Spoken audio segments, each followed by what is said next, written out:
Kajian Kitab.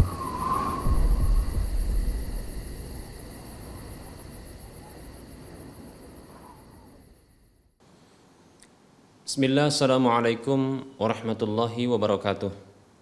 Innal hamdalillah nahmaduhu wa nasta'inuhu wa nastaghfiruh wa na'udzu billahi min shururi anfusina wa min sayyiati a'malina.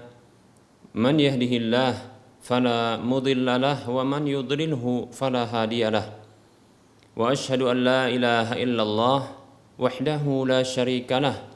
Wa ashhadu anna Muhammadan abduhu wa rasuluhu sallallahu alaihi wasallam.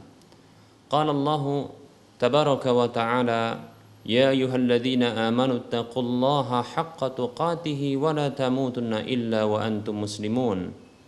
Ya ayyuhan nasu taqu rabbakum alladzi khalaqakum min nafsin wahidah wa khalaqa minha zawjaha wa bassa minhuma rijalan katsiran wa nisaa'a.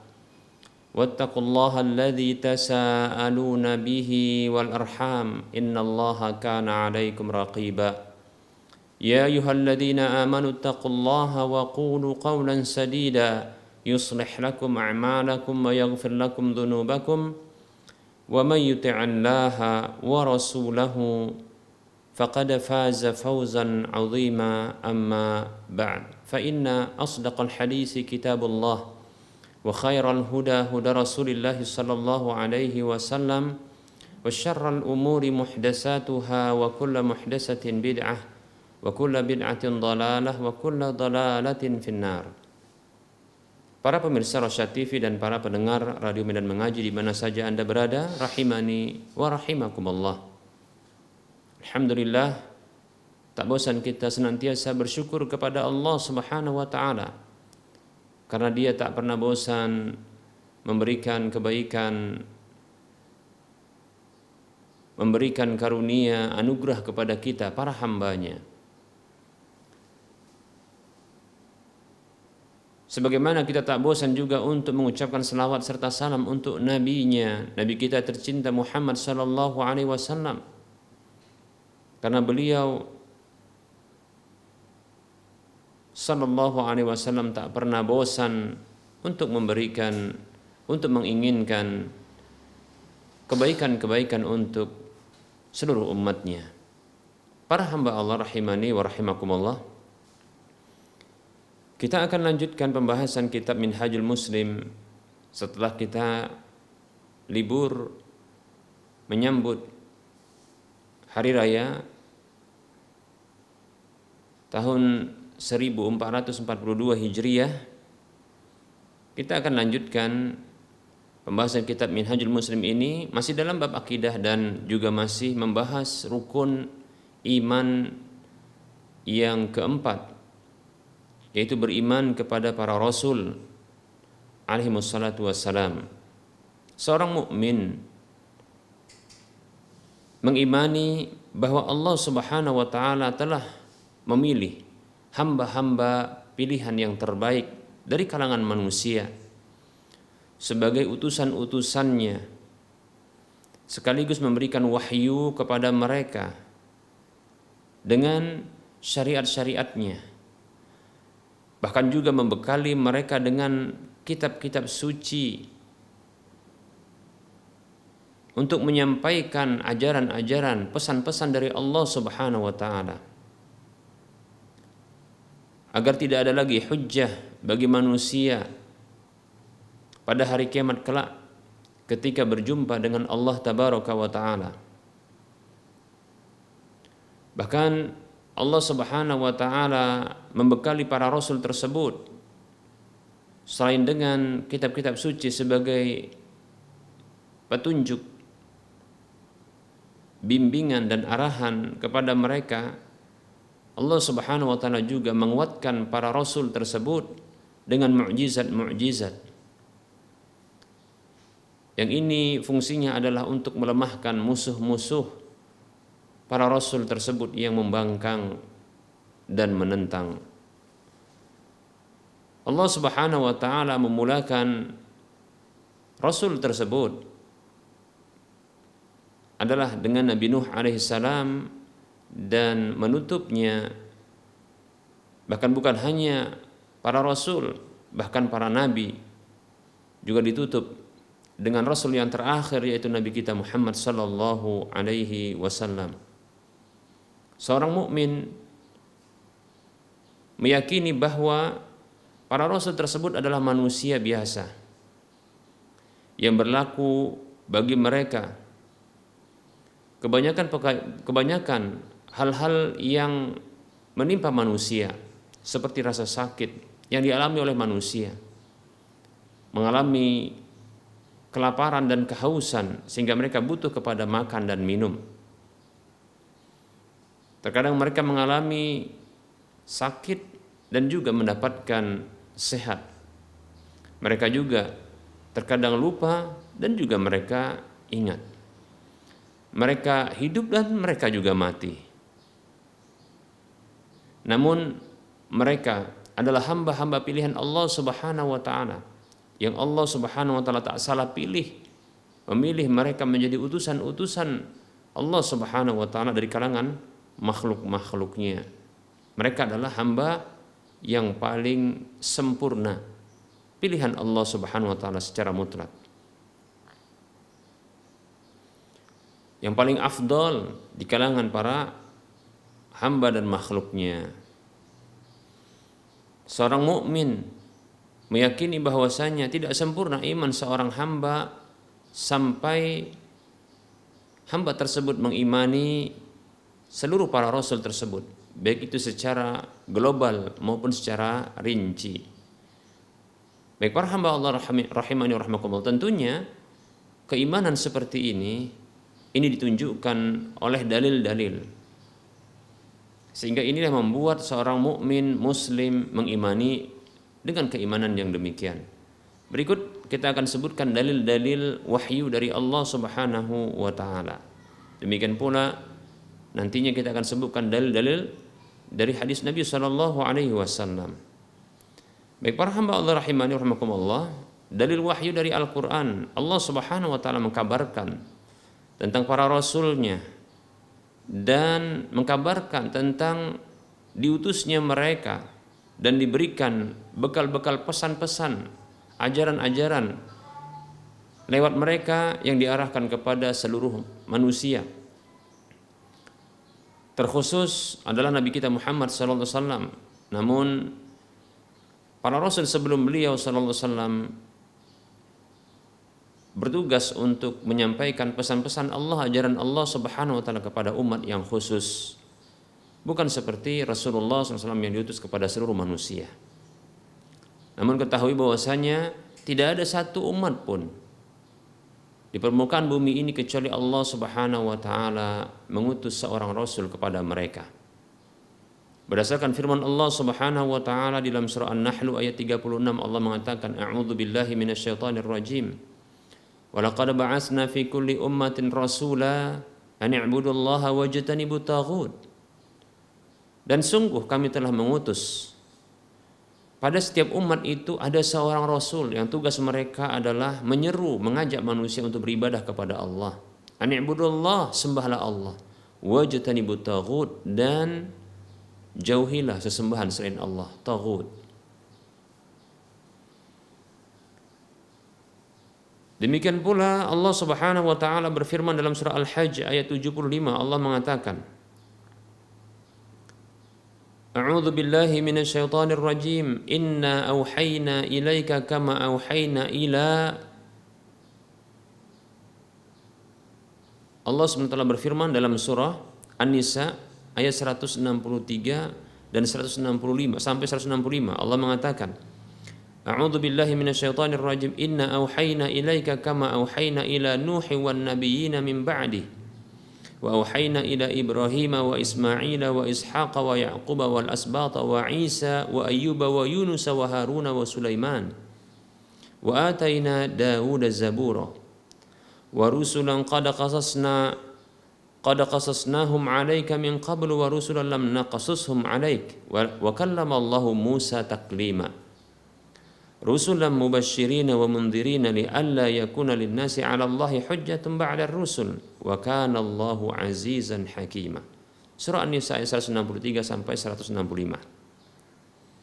Allah berfirman yang artinya sesungguhnya kami telah wahyukan kepadamu, itu kepada Nabi kita Muhammad sallallahu alaihi wasallam, sebagaimana kami telah wahyukan kepada Nuh dan para nabi setelahnya. Dan kami wahyukan kepada Ibrahim, Ismail, Ishak, Yakub dan anak turunan cucu-cucunya, Isa, Ayub, Yunus, Harun, Sulaiman, dan kami berikan kepada Daud kitab Zabur.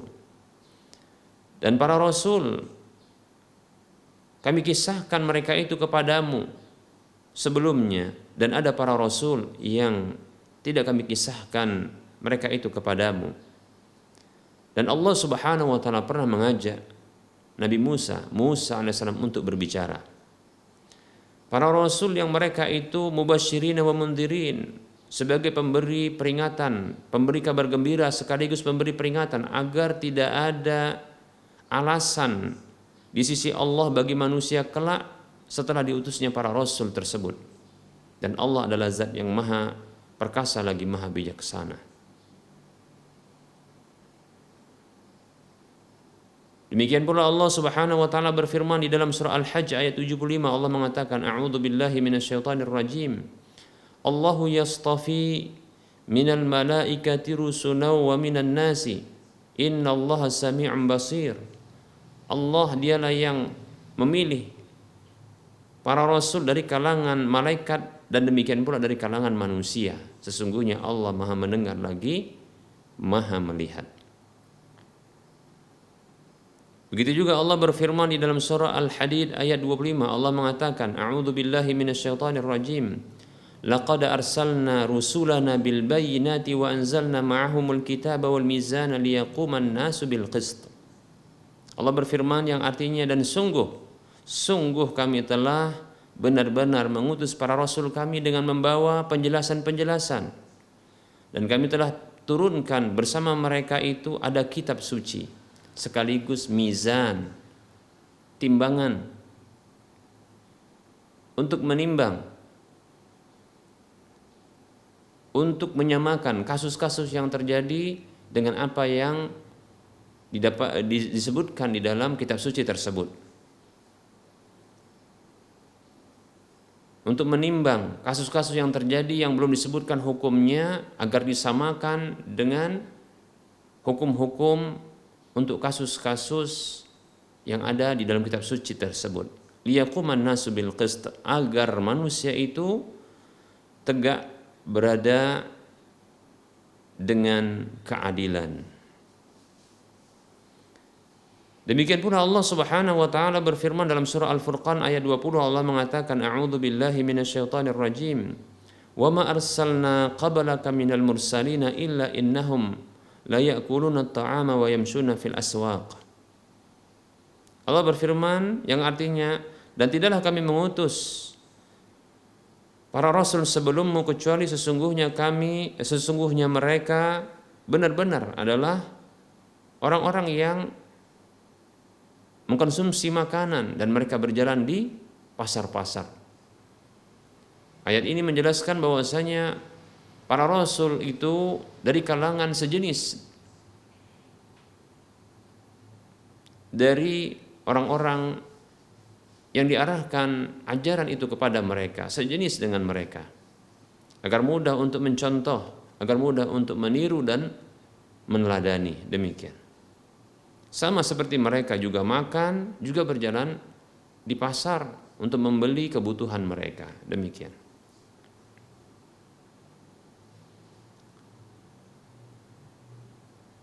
Allah Subhanahu wa taala juga berfirman dalam surah Al-Isra ayat 101, Allah mengatakan a'udzu billahi minasyaitonir rajim. Wa laqad atayna Musa tis'a ayatin bayyinat fas'al bani Israila id ja'ahum. Allah berfirman yang artinya dan sungguh kami telah berikan kepada Musa 9 tanda-tanda kebesaran kami yang menjelaskan. Itu mukjizat-mukjizat yang dimiliki oleh Nabi Musa yang Allah memberikan kepada beliau alaihissalam. sebagai tanda untuk menjelaskan bahwa apa yang disampaikan itu adalah kebenaran yang datang dari Zat yang menciptakan mereka. Maka tanyakanlah kepada Bani Israel tatkala ia datang kepada mereka.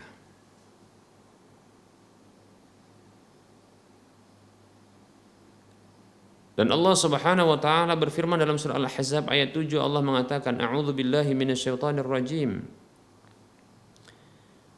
Wa idz akhadna minan nabiyyina mitsaqahum wa minka wa min Nuh wa Ibrahim wa Musa wa Isa ibn Maryam wa akhadna minhum mitsaqan ghalidha liyas'ala as-sadiqina an sidqihim wa 'adda lil kafirina 'adzaban alima. Allah berfirman yang artinya, dan ingatlah tatkala kami mengambil perjanjian dari kalangan para nabi, demikian pula darimu, itu dari Nabi Muhammad SAW, dari Nuh, dari Ibrahim, dari Musa, dari Isa putra Maryam alaihim assalam. Dan kami mengambil dari mereka mitsaqan ghalidha,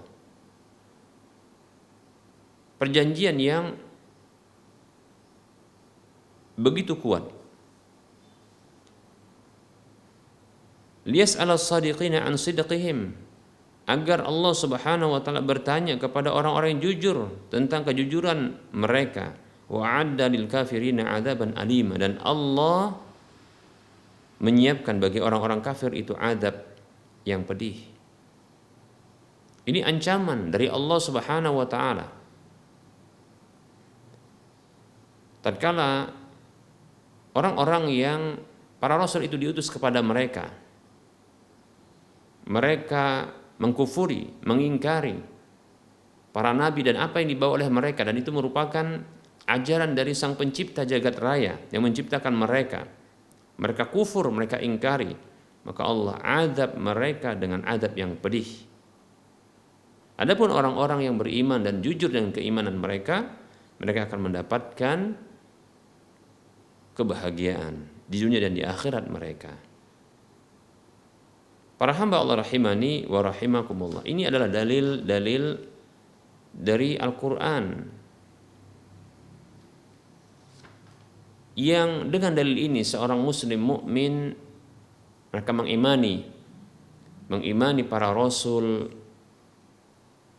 tersebut, baik itu secara global maupun secara terperinci, bahwasanya Allah memang memilih manusia-manusia terbaik dari kalangan manusia sebagai utusan darinya untuk manusia, umat manusia, memberikan wahyu kepada mereka dengan syariatnya dan memerintahkan mereka untuk menyampaikan kepada manusia,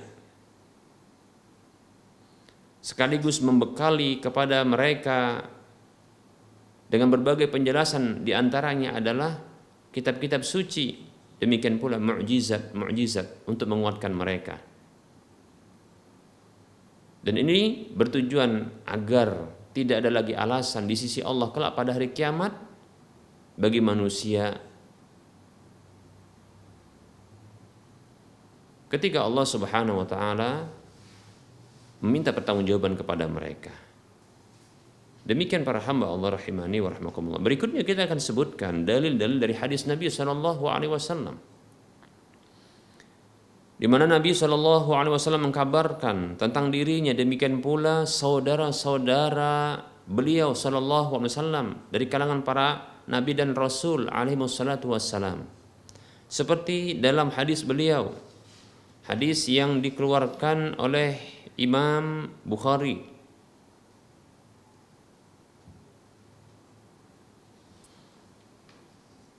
beliau mengatakan sallallahu alaihi wasallam, ma ba'asallahu min nabiyyin illa anzara qaumahu al-a'wara al-kadzdzaba.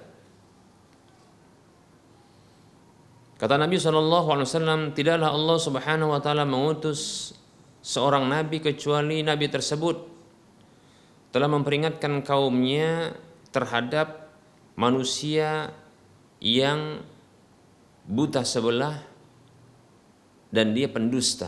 Maksudnya adalah Ad-Dajjal. Kita berlindung kepada Allah Subhanahu wa taala dari fitnahnya.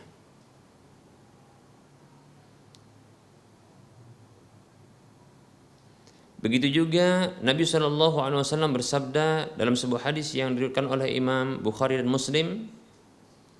Beliau mengatakan sallallahu alaihi wasallam, la tufadilu bainal anbiya. Kata Nabi SAW, janganlah kalian melebihkan di antara para nabi tersebut. Yaitu melebih-lebihkan ya dengan inisiatif pribadi, keinginan sendiri, tanpa Allah Subhanahu wa taala, tanpa pengkabaran dari Allah maupun dari Rasulullah SAW tentang hal tersebut. Yang kita meyakini bahwasanya memang para nabi dan rasul tersebut, satu di antara mereka atau sebahagian mereka itu memiliki keutamaan dilebihkan oleh Allah Subhanahu wa taala. Seperti contohnya adalah para nabi dan rasulul azmi.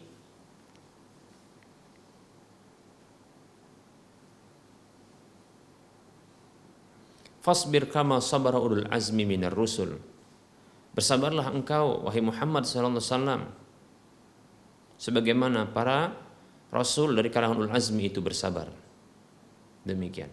Itu pujian dan itu kelebihan. Ya. Yang menunjukkan Allah memuji mereka, dan itu menunjukkan adanya kelebihan mereka di antara para nabi dan rasul yang lainnya, karena Allah memang melebihkannya. Begitu juga Nabi kita Muhammad sallallahu alaihi wasallam pernah bersabda, fuddiltu 'alal anbiya'i bi sittin. Di antaranya lah Nabi kita Muhammad sallallahu alaihi wasallam yang memiliki kelebihan. Yang beliau mengatakan fuddiltu 'alal anbiya'i bi sittin. Aku dilebihkan oleh Allah, memiliki keutamaan ya di sisi Allah melebihi para nabi-nabi yang lain dengan 6 hal disebutkan. Ya, ke-6 itu oleh Nabi sallallahu alaihi wasallam. Larangan kita melebihkan di antara para nabi tersebut adalah dengan bentuk melebihkan dari sisi pribadi kita tanpa dalil. Kita lebihkan mereka ya karena barangkali ya, ada kesamaan dari sisi kesamaan suku, seperti contohnya orang-orang Arab ya, yang mereka barangkali lebih melebihkan ya Nabi Muhammad sallallahu alaihi wasallam dengan para nabi yang lainnya dengan bentuk pelebihan yang tidak pernah dikabarkan oleh Allah dan Rasulnya. Ini merupakan bentuk kesalahan pula. Begitu juga barangkali orang-orang Bani Israel yang mereka telah masuk Islam, yang mereka lebih melebihkan Nabi Isa atau Nabi Musa, atau lebih melebihkan ya Nabi Yusuf dan seterusnya, Yakub, ketimbang nabi-nabi yang lain dengan bentuk pelebihan atau keutamaan yang tak pernah disampaikan oleh Allah dan Rasulnya, padahal mereka adalah umat Islam. Maka ini terlarang. La tufadilu bainal anbiya. Janganlah kalian melebih-lebihkan ya para nabi di antara para nabi tersebut, itu dengan bentuk ya keutamaan-keutamaan yang tak pernah disampaikan oleh Allah dan Rasulnya. Demikian para hamba Allah rahimani wa rahimakumullah.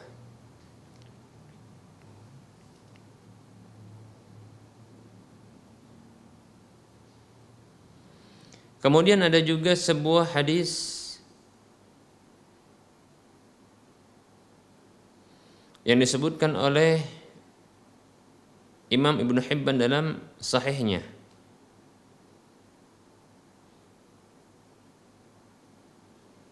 Tatkala Abu Dzar Al-Ghifari radhiyallahu anhu bertanya tentang jumlah para nabi dan rasul kepada Nabi, maka beliau sallallahu alaihi wasallam bersabda, mi'atun wa ishruna alfan wal mursaluna minhum salasu mi'atin wa salasata ashar.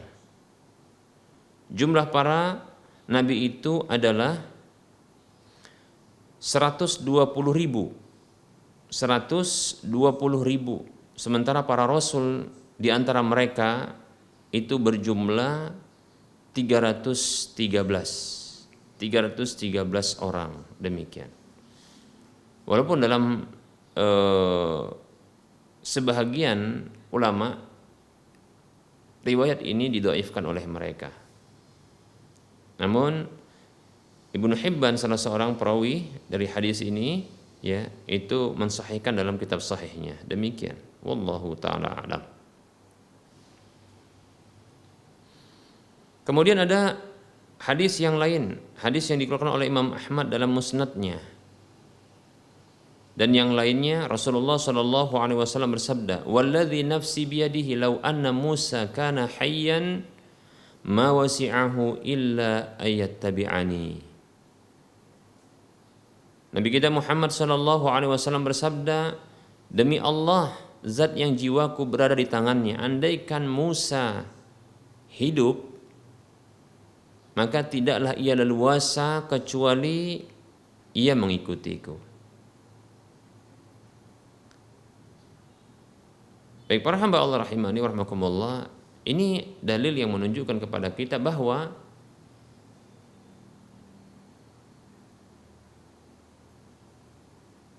Nabi kita Muhammad sallallahu alaihi wasallam itu diutus untuk seluruh manusia.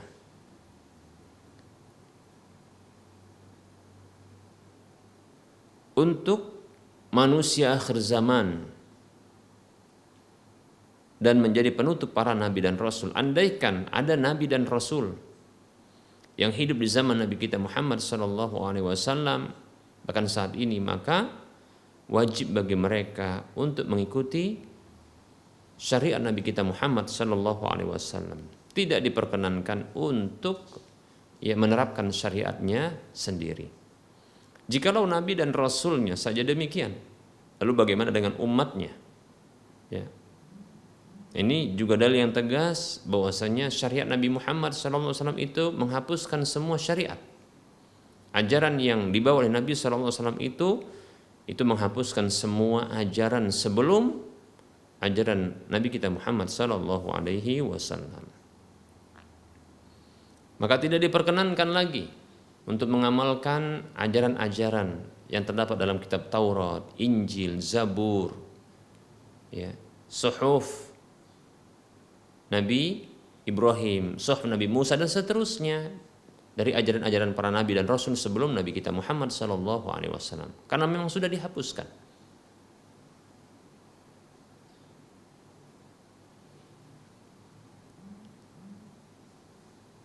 Oleh karenanya kita tidak boleh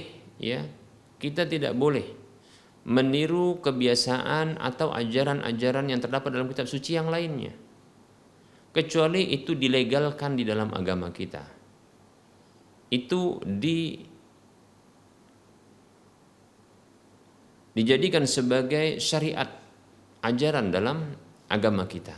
Demikian para hamba Allah rahimani wa rahmakumullah.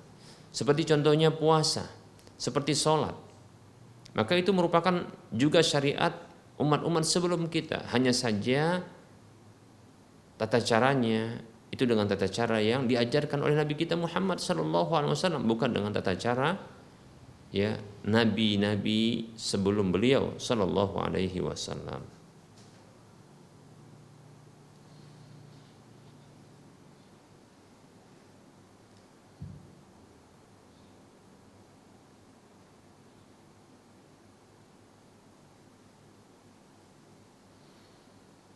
Kemudian ada sabda beliau sallallahu alaihi wasallam yang mengatakan dzaka Ibrahim, itu adalah Ibrahim. Tatkala ada yang mengucapkan kepada beliau, ya khairal bariyah, wahai manusia terbaik, sebagai bentuk tawaduknya beliau sallallahu alaihi wasallam.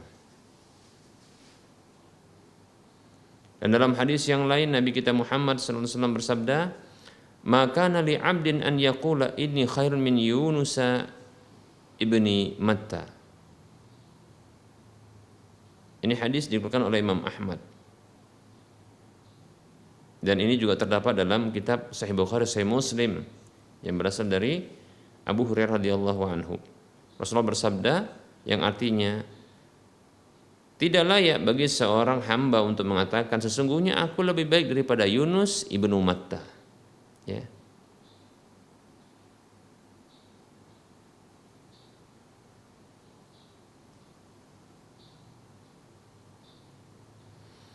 Begitu juga ya, Nabi SAW itu pernah mengkabarkan ketika di malam Isra Mi'raj beliau,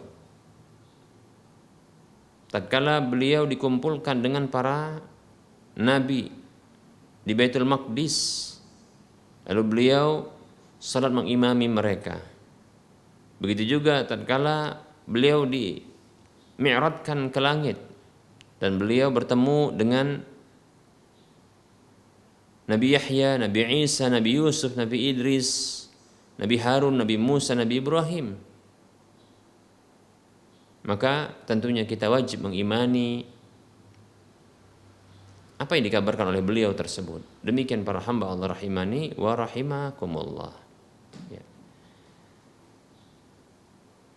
Begitu juga pengkabaran Nabi SAW tentang Nabi Daud alaihissalam, di mana beliau mengatakan sallallahu alaihi wasallam, wa inna Nabi Allah Daud kana ya'kulu min amali yadihi. Hadis ini hadis yang sahih riwayat Bukhari. Dan sesungguhnya Nabi Daud dahulu beliau itu makan dari hasil usaha tangan beliau sendiri. Ini pengkabaran tentang Nabi Daud, tentang kehidupan beliau. Maka wajib bagi kita untuk mengimani demikian. Maka kita mengimani secara global maupun secara terperinci. Apabila disebutkan nabi-nabi tersebut dan rasul tersebut secara terperinci, maka kita mengimani secara rinci tentang perihal, begitu juga tentang kehidupan mereka. Begitu juga kita mengimani secara global, karena memang ada para nabi dan para rasul yang tidak dikabarkan oleh Allah Subhanahu wa taala. Maka seorang mukmin wajib mengimani demikian. Lebih-lebih didapatkan manusia kaum muslimin sebelumnya mereka juga beriman, ya, dengan jumlah ya jutaan orang, bahkan dari kalangan ahlul kitab Yahudi maupun Nasrani, yang mereka juga mengimani dan membenarkan adanya para nabi dan rasul tersebut. Lalu bagaimana dengan kita? Maka wajib pula kita untuk mengimani, ya, demikian. Orang-orang ahlul kitab saja mereka mengimani adanya nabi dan rasul yang diutus kepada mereka. Hanya saja mereka mendustakan Nabi kita Muhammad SAW. Hanya saja mereka berlaku buruk dengan para nabi-nabi yang pernah diutus kepada mereka. Bahkan Bani Israel itu membunuhi para rasul yang diutus kepada mereka. Maka kita seorang mukmin muslim, ya, lebih baik daripada mereka mengimani para nabi dan rasul keseluruhannya dan berlaku baik kepada mereka, ya, meneladani mereka. Namun untuk ajaran, untuk syariat yang kita terapkan adalah syariat yang diajarkan oleh Nabi kita Muhammad sallallahu alaihi wasallam. Adapun nabi-nabi yang lain kita mengimani dan kita mencintai mereka. Apa saja yang dikabarkan oleh Nabi kita Muhammad sallallahu alaihi wasallam tentang mereka, maka kita mengimani. Jika Nabi kita Muhammad sallallahu alaihi wasallam memberikan motivasi kepada kita untuk mencontoh sebagian dari para nabi, maka kita juga mencontoh. Seperti contohnya Nabi Daud yang dikabarkan oleh Nabi kita Muhammad sallallahu alaihi wasallam sebagai orang atau nabi yang puasa dan salat malamnya terbaik. Di mana Nabi Daud itu kalau puasa sehari, berpuasa sehari tidak. Sehingga puasa seperti ini disebut dengan puasa Daud. Begitu juga ya tentang salat malamnya Nabi Daud, yang beliau dahului dengan tidur, kemudian beliau bangun, kemudian tidur sejenak. Demikian, seperti itu. Maka hendaknya kita mencontoh. Karena Nabi kita Muhammad SAW mengkabarkan itu dengan maksud untuk diteladani. Demikian para hamba Allah rahimani rahimakumullah. Begitu juga tentang ya Nabi Daud yang beliau ini berusaha mencari nafkah ya dengan hasil usaha tangan beliau sendiri, bukan dengan cara meminta-minta. Demikian para hamba Allah rahimani wa rahimakumullah. Baik, para hamba Allah rahimani wa rahimakumullah, ini materi yang bisa kita sampaikan pada pertemuan kali ini, dan insyaallah taala kita akan lanjutkan dengan sesi soal jawab.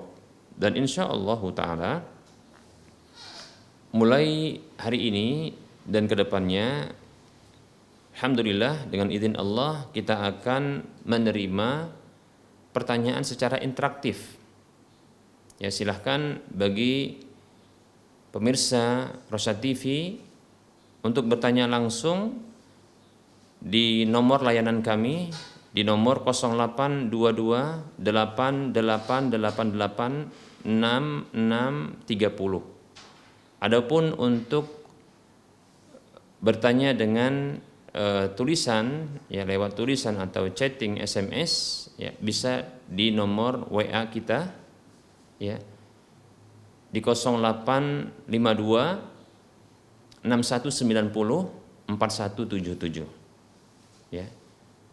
Mohon untuk tidak terbalik ya, silahkan untuk bertanya langsung di nomor 0, ini pertanyaan langsung interaktif ya, 0822 8888 6630. Kemudian bila ingin bertanya dengan secara tulisan maka silahkan di nomor WA 0852 6190 4177. Dipersilahkan sembari menanti pertanyaan interaktif, kita layani terlebih dahulu pertanyaan yang telah masuk.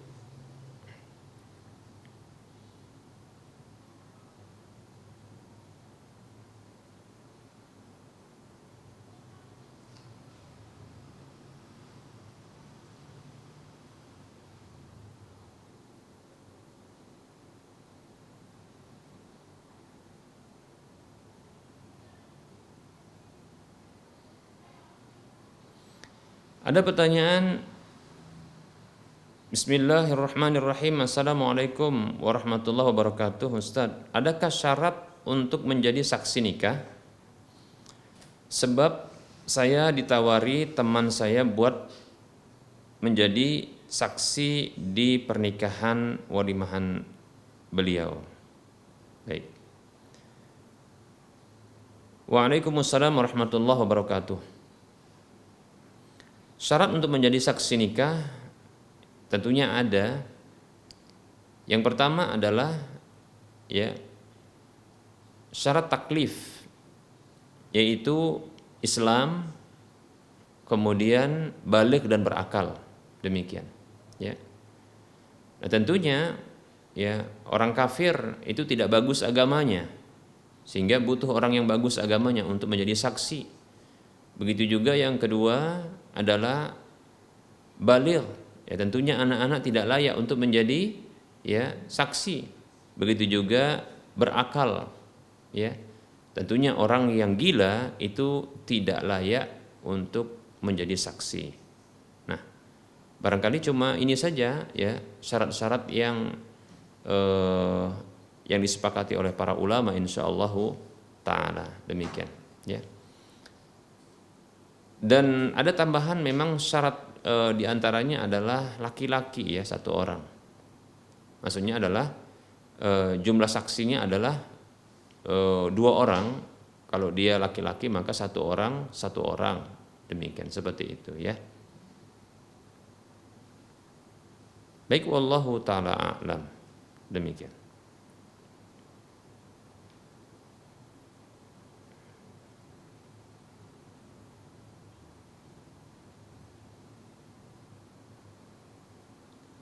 Ini ada pertanyaan, bismillah, maaf Ustadz, saya mau bertanya bagaimana cara pembagian harta warisan yang di dalam keluarga tersebut terdiri dari 1 orang laki-laki dan 3 orang perempuan. Dalam kondisi kedua orang tua sudah meninggal dan dalam hal ini harta berupa rumah, berupa usaha beserta dengan usaha di dalamnya. Dan orang tua yang wafat meninggalkan sejumlah hutang.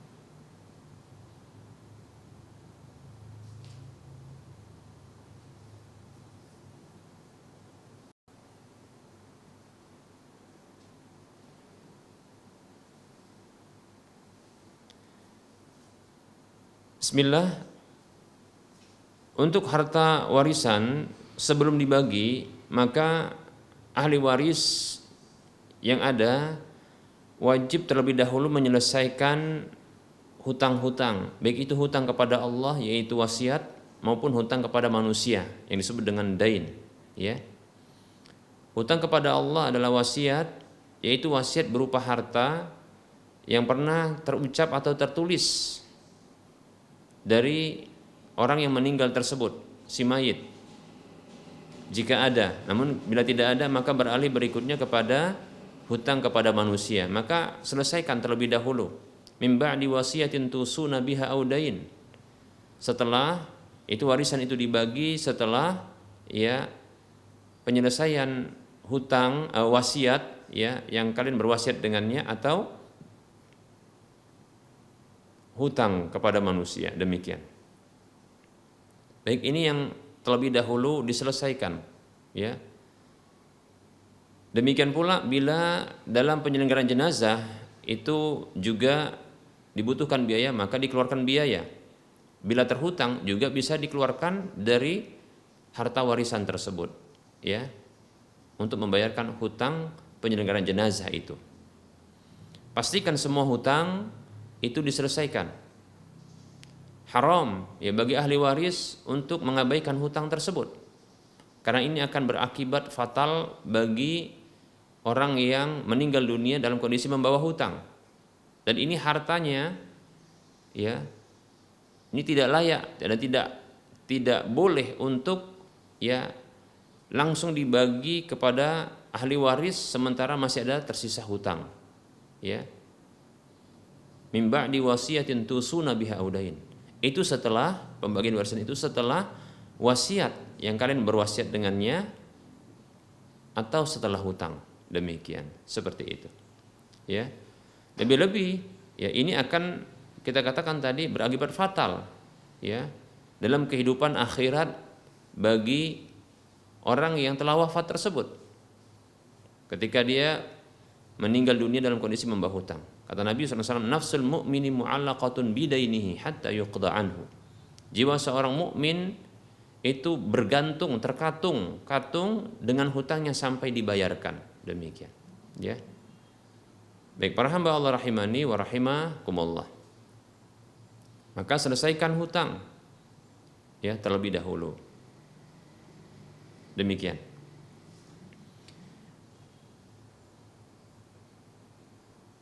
Kemudian apabila telah selesai hutang, baik itu hutang kepada Allah, itu wasiat maupun hutang kepada manusia, maka barulah setelah itu dibagi harta warisan. Yang tersisa itu dibagi ya secara ilmu faraid atau ilmu ya waris. Apabila si mayit itu tidak memiliki orang tua, yaitu kakek dan nenek bagi anak-anak yang tersisa, maka harta tersebut bisa dihabiskan oleh mereka. Anak laki-laki maka itu mendapatkan 2 bagian anak perempuan.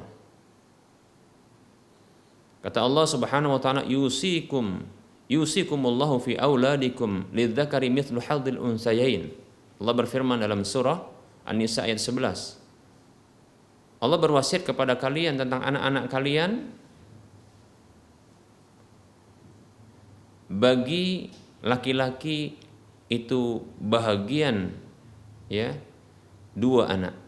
Artinya ya bagi anak laki-laki itu 2 kali bagian dari anak perempuan, seperti itu.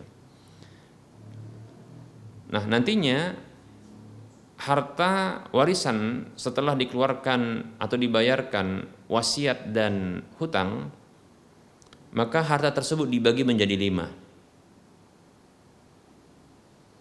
Harta tersebut dibagi menjadi 5 bahagian. 2 bahagian diserahkan kepada anak laki-laki, kemudian masing-masing 1 bahagian itu diberikan ke masing-masing anak perempuan.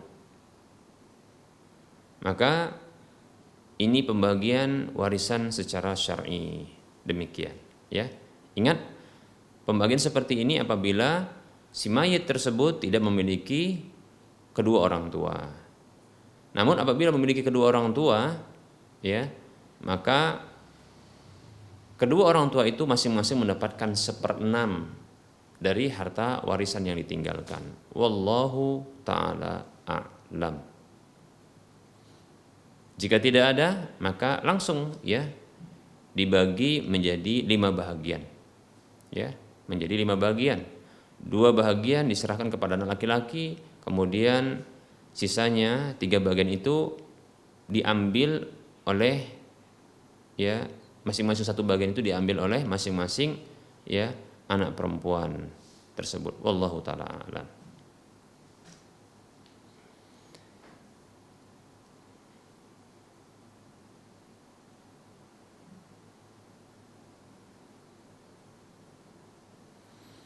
Baik, ini ada pertanyaan. Assalamualaikum warahmatullahi. Semoga Ustadz selalu sehat dan selalu dalam lindungan Allah. Ustadz, saya ada pertanyaan. Ada seorang teman yang saat ini istrinya sedang pulang kampung, sehingga ia tinggal di rumahnya seorang diri.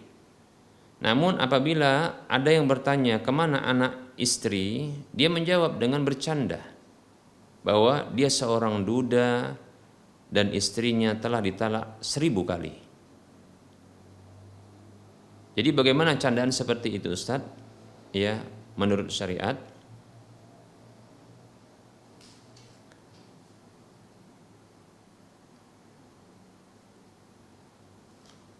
Bismillah, waalaikumsalam warahmatullahi wabarakatuh. Semoga antum yang bertanya juga selalu sehat dan selalu dalam lindungan Allah Subhanahu wa taala beserta dengan keluarga di mana saja berada. Amin ya rabbal alamin. Candaan seperti ini adalah candaan dusta. Dan ini bukanlah merupakan talak, karena dia mengkabarkan apa yang telah berlalu, sementara kenyataannya tidak seperti yang dikabarkannya. Maka ini merupakan dusta. Ya, ini merupakan dusta. Dan kita dilarang untuk ya berdusta walaupun dalam canda, ya. Kita dilarang untuk berdusta walaupun dalam canda, demikian, ya.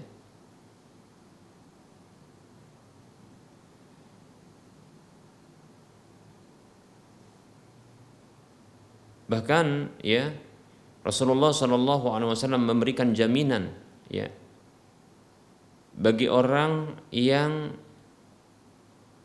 dia meninggalkan dusta walaupun dalam kondisi bercanda. Ya. Ana za'imun bi baitin liman tarakal kadhiba walau kana mazihan. Ana za'imun bi baitin fi wasatil jannah, ya, liman tarakal kadhiba walau kana mazihan. Atau kama qala sallallahu alaihi wasallam. Aku menjamin sebuah rumah di pertengahan surga bagi orang yang meninggalkan dusta walaupun dia bercanda, demikian, ya. Atau kama qala sallallahu alaihi wasallam, atau sebagaimana yang disabdakan oleh Nabi sallallahu alaihi wasallam. Dan dilarang kita berdusta walaupun bercanda, ya. Lebih-lebih untuk membuat orang tertawa. Nah, ini tidak dibenarkan, ya, demikian. Itu dusta adalah haram, ya. Kata Nabi SAW, iyyakum wal kadhiba. Berhati-hati kalian terhadap dusta itu. Fa innal kadhiba yahdi ilal fujur, karena sesungguhnya dusta itu menghantarkan kepada kefajiran-kefajiran. Wa innal fujura yahdi ilan nar, dan kefajiran-kefajiran itu membawa kepada neraka.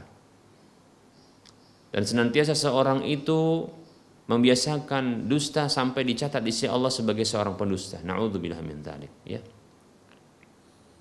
Jangan sampai kita suka berdusta. Apakah ini jatuh talak? Maka tidak. Bukan talak yang seperti ini.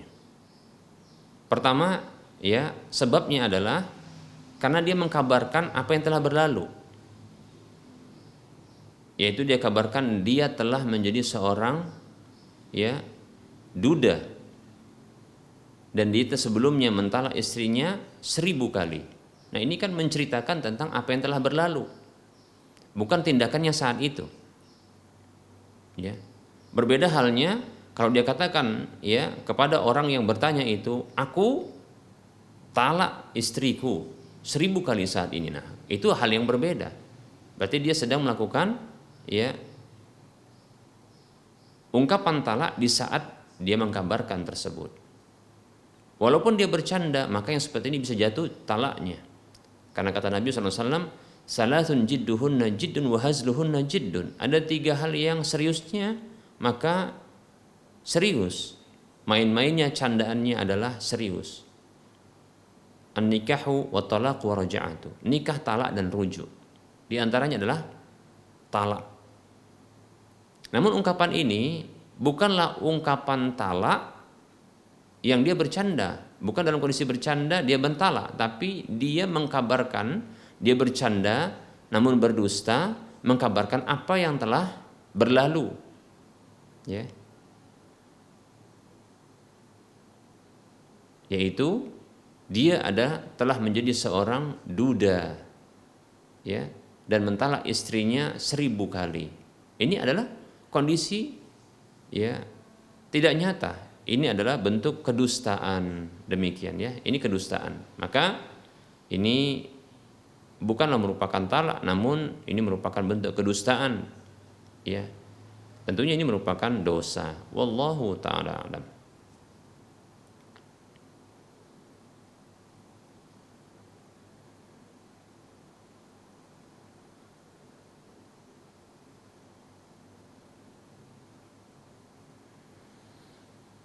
Ada pertanyaan, bismillah, mau bertanya Ustadz, bagaimana sikap saudara dari mantan suami yang enggan menyambung silaturahim kepada kami? Padahal anak saya dari mantan suami itu kan keponakan kandungnya dan masih ada ikatan. Karena anak ini adalah anak dari saudara kandungnya. Saya sudah berusaha berulang menyapa istrinya, karena adik dari mantan suami itu laki-laki, jadi saya sapa istrinya. Kalau saya sapa, ya ditanggapi. Tapi kalau saya tidak sapa, mereka tidak pernah mau sapa. Gimana ya Ustadz? Saya jadi canggung dan bingung. Apa saya juga bersikap seperti mereka, tidak perlu sapa? Mohon pencerahannya Ustadz. Jazakallahu khairan. Barakallahu fiik.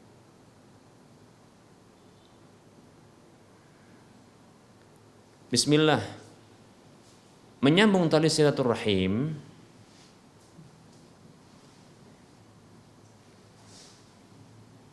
adalah dengan menyambung ketika ada pihak yang memutuskannya. Jadi bukanlah menunggu dari pihak lain untuk menyambungnya, demikian. Betul kita katakan bahwasanya masih ada hubungan silaturahim, yaitu antara kemanakan ya dengan dirinya. Ya. Maka dalam hal ini ya perlu disampaikan kepada si anak-anak kita ya bahwasanya ini adalah bibi dan paman ya. Seperti itu. Hakikat dari seorang yang menyambung tali silaturahim adalah bukan menanti atau bukanlah membalas. Kata Nabi SAW, laisal wasilu ya bimukafi. Bukanlah orang yang menyambung tali silaturahim yang sejati adalah yang dia membalas. Ketika orang lain berbuat baik, maka dia berbuat baik. Ya. Namun kata Nabi SAW, ya, al-wasilu, ya, walakinnal wasila, akan tetapi seorang yang menyambung tali silaturahim yang sejati adalah yang dia menyambung tali silaturahim tatkala orang memutuskannya. Demikian.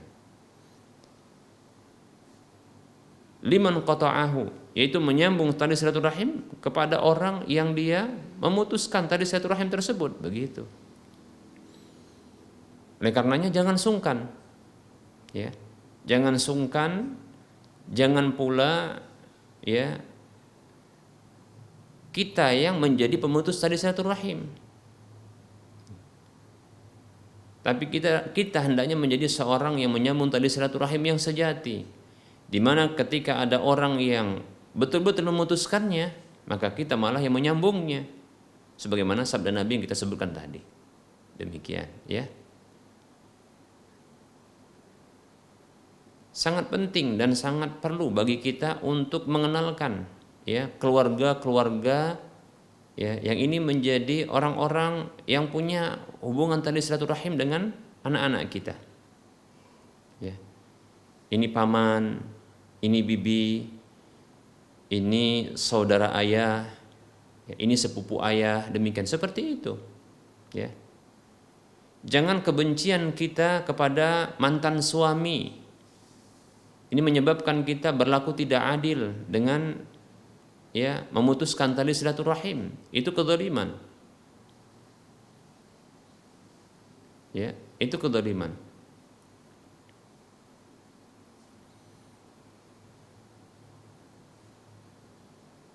Allah Subhanahu wa taala berfirman, ya, janganlah kebencian kepada satu kaum itu, yang artinya janganlah kebencian kepada satu kaum itu mendorong kalian untuk berlaku tidak adil. Begitu kata Allah Subhanahu wa taala.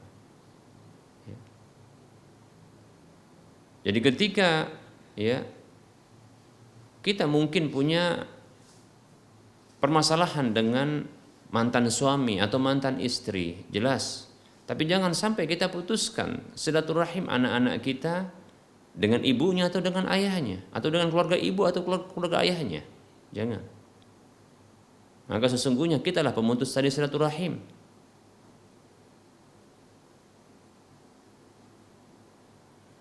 Dan ancamannya berat. Kata Nabi SAW, ma min dzambin ahra an yu'ajjilallahu al-uqubata fid dunya ma'a ma yudakharahu fil akhirah minal baghi wa qati'atir rahim. Atau kama qala SAW. Ini hadis yang dikeluarkan oleh Imam Bukhari dalam Adabul Mufrad dan yang lainnya. Kata Nabi SAW, tidak ada satu dosa yang lebih layak bagi Allah Subhanahu wa taala untuk menyegerakan balasan hukumannya di dunia beserta dengan adanya sanksi hukuman nanti di akhirat baginya, ketimbang dosa, kezaliman dan memutuskan tadi silaturahim. Lihat. Ya, ini bahaya demikian, ya. Sambung tadi silaturahim walaupun orang memutuskannya. Jangan sungkan. Wallahu taala a'lam.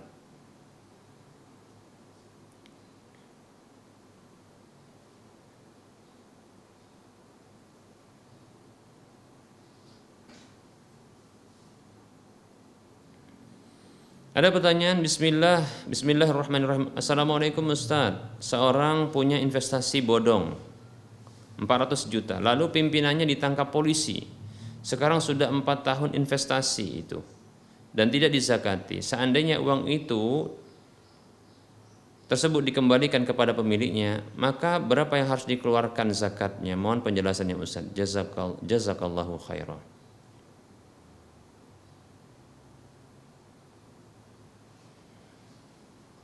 Waalaikumsalam warahmatullahi wabarakatuh. Investasi ini merupakan salah satu bentuk usaha perniagaan, ya, yang tentunya ada zakat perniagaan padanya, ya.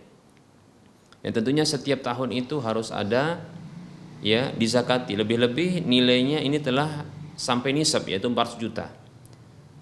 Apabila didekatkan kepada atau mengikuti nisab emas ataupun perak, maka tentunya kedua-duanya telah lewat, ya, telah melewati nisabnya.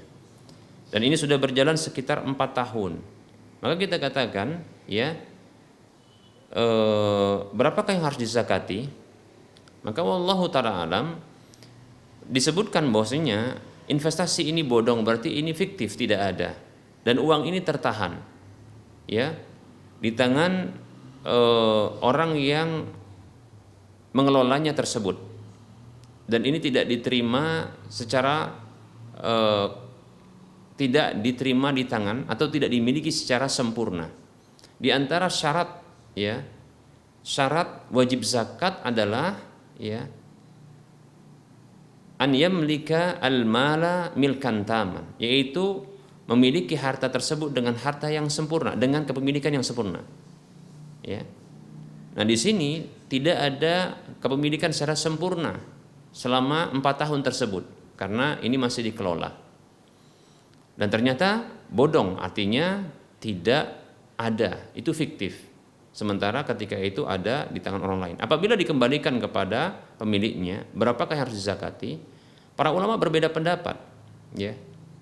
Ini ketika ada di tangannya, maka ini sama seperti zakat hutang, ya. Karena ketika berada di tangan orang lain itu seperti terhutang, lebih-lebih tidak diputarkan, ya, tidak dikelola, demikian. Stagnan dia. Begitu dikembalikan, maka ini seperti hutang. Maka zakatud dain, zakat hutang, para ulama berbeda pendapat, ya. Berapa yang harus dizakati, ya. Maka para ulama ada pendapat yang mengatakan, ya, para ulama berpendapat bahwasanya dizakati setiap tahun yang telah berlalu. Jadi ada pendapat yang mengatakan dizakati setiap tahun. Jadi setiap tahun itu dizakati 400 juta, maka dizakati selama 4 tahun tersebut. Bila memang dari awal investasi atau dari awal tahun investasi selama 4 tahun itu 400 juta sekaligus, ya. Maka dikeluarkan, ya, zakatnya setiap tahunnya 2,5% atau 1/40. Ya, seperti itu. 1/40 darinya setiap tahunnya, demikian, ya, begitu. Ada pendapat yang lain yang berpendapat bahwasanya dizakati cuma setahun saja, begitu diterima, ya, dizakati cuma setahun saja, maka dianggap bahwasanya ketika dia menerima zakat, menerima uang tersebut, itu dianggap itu telah berlalu 1 tahun. Jadi tahun-tahun yang sudah berlalu itu tidak dianggap, hanya dianggap 1 tahun saja, dizakati setahun saja, demikian. Adapun Syekhul Islam Ibnu Taimiyah rahimahullah taala condong kepada pendapat, ya,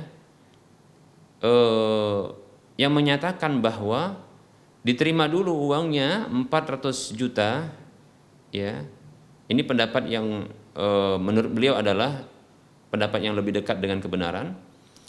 Baru setelah itu berlalu setahun berikutnya baru dizakati. Nah, seperti itu. Dan beliau juga menyatakan bahwa pendapat yang kedua, yaitu dizakati setahun saja, itu lebih utama. Wallahu ta'ala alam. Saya condong, ya, kalau mau hati-hati yang dikeluarkan, ya, setiap tahunnya, ya. Yang sedang adalah dizakati, ya, hanya setahun saja dari waktu yang telah berlalu, demikian. Nah, seperti itu, ya. Maka silakan Anda memilih, ya, karena di sini ada beberapa pendapat. Wallahu taala a'lam. Baik, ya, telah berakhir waktu kita karena sudah masuk waktu zuhur. Tentunya dalam penyampaian ini banyak kekurangan dan keliruan. Kepada Allah saya mohon ampun, dan kepada para pemirsa sekalian saya mohon maaf. Dan seperti biasa kita akan motivasi untuk berdonasi, berinvestasi akhirat, ya, dengan cara menyumbangkan atau berinfak atau bersedekah dengan sedekah jariah ke nomor rekening berikut ini untuk membebaskan lahan yang nantinya akan dibangun Masjid Al-Muwahhidin untuk wilayah Medan dan sekitarnya. Silakan arahkan dana Anda ke Bank Syariah Mandiri atau Bank Syariah Indonesia di nomor 7127485555 atas nama Yayasan Lajnah Dakwah Medan, kode bank 451, dan di layar kaca Anda terdapat bisa Anda lihat ya nomor rekeningnya. Silakan Anda arahkan di sana. Semoga termotivasi dan bermanfaat. Mohon maaf atas segala kekurangan dan kesalahan. Wassallallahu ala Muhammad wa ala alihi wa ashabihi ajma'in. Subhanakallahumma wa bihamdika asyhadu an la ilaha illa anta astaghfiruka wa atubu ilaika walhamdulillahi rabbil alamin. Wassalamualaikum warahmatullahi wabarakatuh.